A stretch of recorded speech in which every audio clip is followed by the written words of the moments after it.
everybody, this is me Vinu Venkatesh on behalf of SAI Education for Competitive Examinations. Let's continue our lecture in mathematics. We're going to discuss ratios and proportions today. It's a very simple and a fundamental topic, so let's just jump in. So ratio and proportion it is. So first question is, if A is to B is 5:9 and B is to C is 4:9, find A is to B is to C. How do you do this? First write it like this. A is to B is 5:9, B is to C is 4:7, right? And then you have to multiply B to A, B to the B here, and then this 9 should be multiplied by 7. So you get 5 into 4 is 26, 9 into 4 is 36, and 9 into 7 is 63. This is the new proportion. Okay, what is the difference between ratio and proportion? This is a ratio, this is a ratio, but when there are more than two numbers involved, it is called a proportion. A is to B is to C is a proportion, and this is how you convert it. Number 2 is also similar. If A is to B is 2:3, B is to C is 4:5, and C is to D is 6:7, find A is to B is to C is to D. Similarly, you'll have to do it. Please try it by yourselves. Number 3, divide 54 in the ratio of 4:5. How do you do this? Very simple. Let's see if we can do this together. So, yes, where are we? Okay, I think, yeah, 4 in the ratio of 4:5. So first let us write this ratio. It is given as 4:5. Let us write it as 4 by 9 and 5 by 9. How did I get 9? 5 plus 4. Okay. Now 54 has to be divided in this ratio. So 54 into 4 by 9. Okay. Then 54 into 5 by 9. This is equal to 24 and this is equal to 30. Right? Let's see if this is the answer. Yes, it is. See, 24 and 30. This is how you do it. Okay, very simple. Okay, in a ratio, that's number 4, which is equal to 7:8, if the antecedent is 35, what is the consequent? Okay, see, the ratio 7:8 can be written as 7 divided by 8. Okay, let us assume it is equal to x divided by y, which is equal to 35 divided by y. They are saying 35 is the antecedent. Antecedent means the first number, that is a numerator, and consequent is a denominator.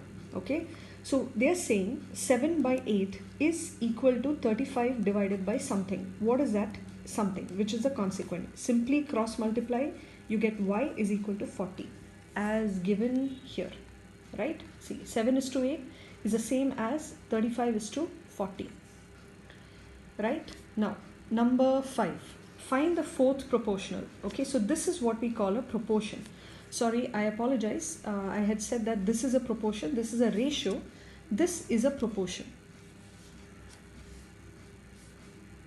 Where is that? Yes, that is 7:8 is equivalent to 35 divided by 40. How do we know? If you simply simplify 35 by 40, you get 7 by 8. Divide both these by 5, you get 7 by 8. So 7 by 8 ratio is equivalent to 35 by 40, or 35:40. Okay. Number 5. Find the fourth proportional to 4:9:12. How do you find it? This is how you find it. It is 12 into 9 divided by 4. 9 divided by 4, which is 27. Okay, you'll have to be familiar with certain questions, which you will be the more you practice. All right. Now number 6 is similar to number 3, so I'm not doing it. If 782 be divided into 3 parts proportional to this, then what is the first part? First find the LCM, right? And then take this and multiply it by 782 to get the first part. And they have shown you also how to do it. All right. Now, number 7. Very simple. The cost of a table and a chair is in the ratio 5:7.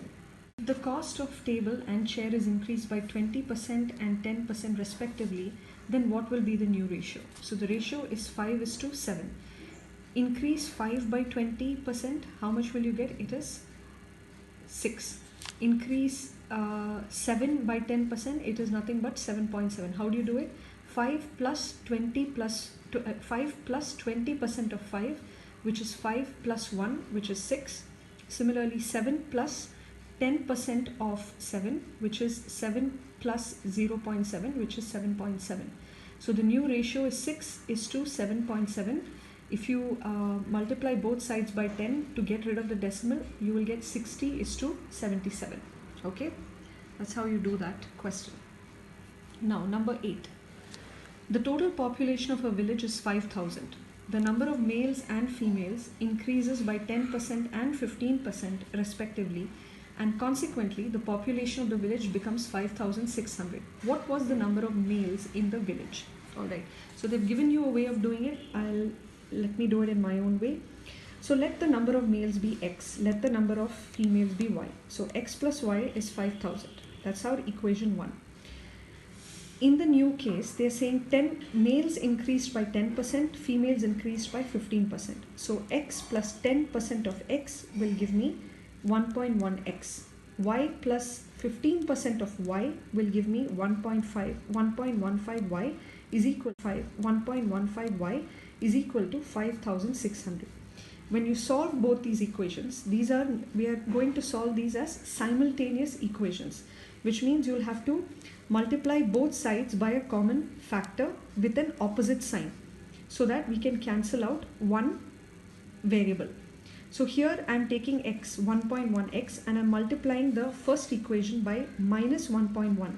So minus 1.1x minus 1.1y equals to minus 5,500, which is 5,000 into minus 1.1.